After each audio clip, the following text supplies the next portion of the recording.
Welcome to the podcast series from the specialists at Penn Medicine. I'm Melanie Cole, and today we're talking about alcohol-related diseases. Joining me is Dr. Jonathan Nahas. He's a transplant hepatologist in the Division of Gastroenterology and Hepatology, and he's an assistant professor of clinical medicine at Penn Medicine. Dr. Nahas, it's a pleasure to have you join us today. Can you start by giving us a little working definition of the umbrella of alcohol-associated liver diseases? What's the spectrum of these? It's a very important question, and thanks for having me today, Melanie. Alcohol-associated liver disease comes in a lot of different distinct forms and exists on a bit of a spectrum. So among anyone who's a heavy drinker, in as little as a couple of weeks, nearly all of those people will develop some degree of steatosis or fat in the liver.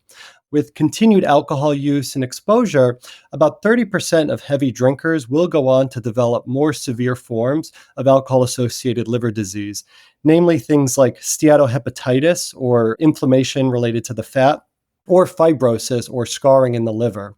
Up to 20% of those will go on to develop cirrhosis or the most advanced form of scarring in the liver. And those people are at risk of severe outcomes related to their liver disease, things like liver failure, death, liver cancer. One of the unique features of alcohol-associated liver disease is that with abstinence, people can actually allow their livers to recover and heal.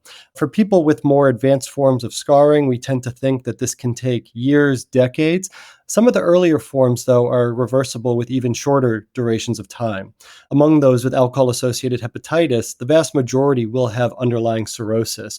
So even if they recover from their acute episode, their underlying liver function is significantly impaired. The burden of these diseases on the U.S. patients and on the U.S. healthcare system.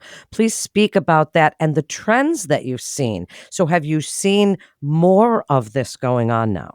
We think that maybe about 10 to 15% of the US population has an underlying alcohol use disorder. Among those, a fraction will go on to develop alcohol-associated liver disease.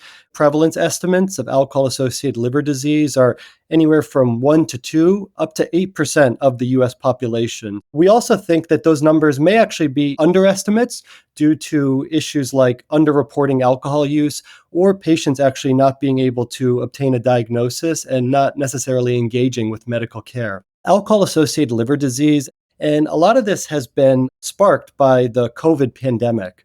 So alcohol-associated liver disease was on the rise prior to COVID, but that sort of lit a match that has sort of sparked dramatic escalations in rates of alcohol-associated liver disease and some of those more severe forms, such as alcohol-associated hepatitis or alcohol-associated cirrhosis.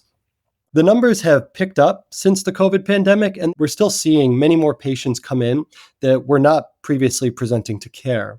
In this context, alcohol-associated liver disease has become actually the leading indication for liver transplant in this country and is only continuing to increase. Some of the unique features of it are that we're seeing disproportionate effects in certain groups. The ones that we're seeing the most effects on are people under the age of 35, women, and Hispanics. Not only increases in alcohol-associated liver disease, but again, some of those severe forms of alcohol-associated liver disease and specifically mortality that are increasing exponentially in these groups. How is someone diagnosed with ALD? How is their disease monitored? What first sends them to primary care or to see a hepatologist? Oftentimes, these patients will have some elevated liver tests on routine blood tests. Specifically, the AST tends to be the increased marker that will show that someone's at risk of alcohol-related liver disease. Maybe someone has some abdominal pain and they get an ultrasound of their abdomen and it shows that they have some steatosis or fat in the liver. And then what's important about making the diagnosis is taking a thorough history for harmful alcohol use, using things like validated questionnaires such as the Audit or Audit C, the CAGE score, using even the DSM criteria for alcohol use disorder to see if we're at high risk of harmful alcohol use or increased alcohol use disorder. Once that happens, then we try to obtain a little bit more information. So we can use different blood tests like biomarkers that can assess how much alcohol a person's been using in recent history. One that we use commonly is called the PEth test, or phosphatidylethanol. This is a blood test that can detect regular, consistent alcohol use over the last 4 weeks or so and can identify patients who are underreporting or see if someone's been able to maintain abstinence after a diagnosis. Given that alcohol associated liver disease, like any other liver disease, exists on a spectrum, we try to figure out where someone falls from that cascade of either steatosis, steatohepatitis, fibrosis, cirrhosis. So, doing tests like a transient elastography or an ultrasound elastography.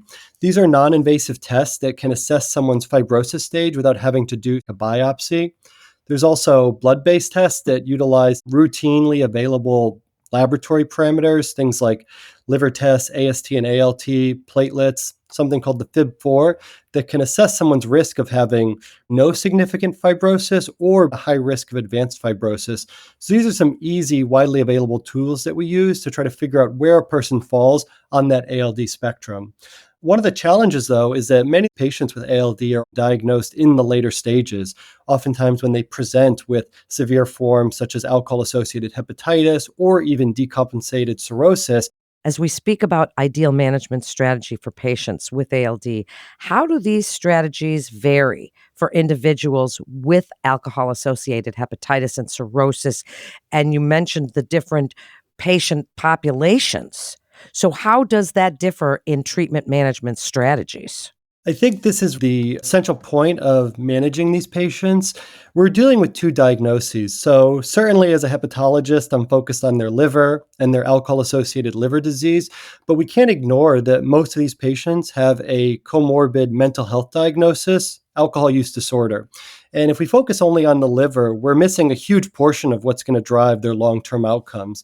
So we know that in these patients, we have to utilize strategies that will both manage, monitor, and treat their liver, but also the AUD.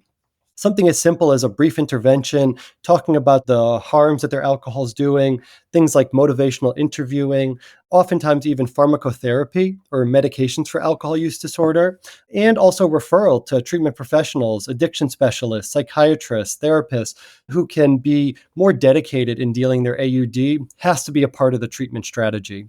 As more data has been accumulated and time has gone on, we've learned that medications for alcohol use disorder, specifically things like naltrexone, acamprosate, both of which are FDA approved, are not only safe but effective in patients with liver disease and cirrhosis. And these are things that as hepatologists are becoming part of our treatment strategy that, as you said, it's a really exciting time because we're branching out from our usual liver disease focused management and thinking about their AUD and oftentimes becoming the go-to provider to treat both of these diseases. Another thing that we've learned over time is that integrated multidisciplinary care can benefit patients in multiple domains. So, multidisciplinary care models that address both their ALD and AUD have been shown to not only decrease alcohol use, but it can decrease hospitalizations, improve survival, and help these patients in the long term. At Penn, we've been lucky enough to start a multidisciplinary fully integrated, co-located clinic with our transplant psychiatrists, social workers, mental health providers, and our total recovery outpatient relapse prevention program. Our clinic is called the iLearn Multidisciplinary AUD ALD Care, and we take care of patients in all phases of liver disease in the transplant pathway. So, pre-transplant people who are undergoing an evaluation, through the transplant, and all the way to consolidate their post-transplant care. And this has been something that we found to be widely successful in helping patients achieve abstinence and do well in the long term. In patients who have more severe forms of alcohol associated liver disease, things like alcohol associated hepatitis or alcohol associated cirrhosis, it's really a pressing need to try to make sure that we do everything we can to achieve abstinence and maintain that. We also know that abstinence might not be a realistic endpoint in everyone. So, trying to use harm reduction to reduce heavy drinking and get patients to stabilize their liver disease becomes a focus. And with these patients who have the more advanced forms, we know that time might be short, and continued drinking in these settings of underlying advanced forms of ALD has a high association with negative outcomes, specifically those that are liver related. And that's when the urgency is really high. Well, then speak about patient selection for liver transplant and how this has changed. How do we look at this differently now for patients with ALD? And how are you managing those comorbid conditions while they're on the wait list? What's different now when someone has ALD versus non-alcoholic fatty liver disease? Yeah, and this is a really exciting time in the world of liver disease and ALD. Transplants for alcohol associated liver disease have been done since the early days of liver transplant, since the 1960s, in an era where there really weren't any robust psychosocial evaluations and assessments of sobriety and relapse risk. In the 1980s or 1990s, the paradigm shifted to say that patients with recent alcohol use were not eligible for liver transplant. And many centers and insurance companies adopted what was termed the 6-month rule, where patients who'd had recent alcohol use were ineligible for transplant before 6 months of sobriety. The problem is that patients with alcohol associated hepatitis actually have a 6-month mortality up to 70%. So many of these folks weren't making it to that 6-month metric to be eligible for a transplant. We also know that even among patients with 6 months of abstinence, about 15 to 20% of those will relapse and return to drinking. So there had to be a better system to assess the risks and allow certain patients to make it to transplant without leaving them hanging. About 15 years ago, there was a landmark publication that came out of the New England Journal that looked at transplant without a pre specified period of sobriety and found that patients who were transplanted in this manner could do well over the long term with great rates of survival and relatively low relapse rates that were not all that different from patients who had been abstinent for 6 months. So, this was a revolution in the field of liver transplant for ALD and was adopted at other centers across the world, specifically in the US and right here at Penn. So, some of the things that need to be achieved for a person to be a liver candidate on admission is a very extensive and thorough psychosocial assessment. An important thing to keep in mind is of those patients who are in the hospital with alcohol associated hepatitis being evaluated for transplant, only a small fraction are suitable transplant candidates on admission. So we're talking maybe around 10%. This was documented on that initial study and has been since sort of replicated in other assessments and reviews as it's been more widely adopted. So for someone to be a transplant candidate on hospitalization with recent alcohol use, they have to meet a certain set of parameters. Things like this has to be their first presentation for liver disease, what we deem their first liver decompensating event. They can't have had prior hospitalizations for jaundice, encephalopathy, bleeding, ascites, and return to drinking. They have to have good insight into their disease and a commitment to lifelong sobriety. They have to be willing to engage with a relapse prevention program after discharge. They have to have strong social support, and they have to have agreement by most of the medical team that's taking care of them, from the hepatologists, the surgeons, the social workers, the transplant psychiatrists, in the process of a very thorough evaluation. So, of those patients that are eligible for transplant and meet this criteria, again, only about 10% of those evaluated, we found that they can do really well. And those patients can be maintained with good abstinence support after transplant, and many of them do not return to drinking and can live long, healthy lives. As we wrap up, please let other providers know the key messages about alcohol associated liver diseases, the work that you're doing, that multidisciplinary approach at Penn Medicine. I think the important things to keep in mind are that this is a really common liver disease, that if we're not thinking about it and asking the questions, there's no surrogate test that we can use on the blood to make this diagnosis. And it involves a thorough history and assessment. It's also something that we're seeing more and more of. And when treating these patients, we have to deal with both their liver disease and their alcohol use disorder. And if we can successfully manage both of them, that gives the patient the best chance of a good long-term outcome.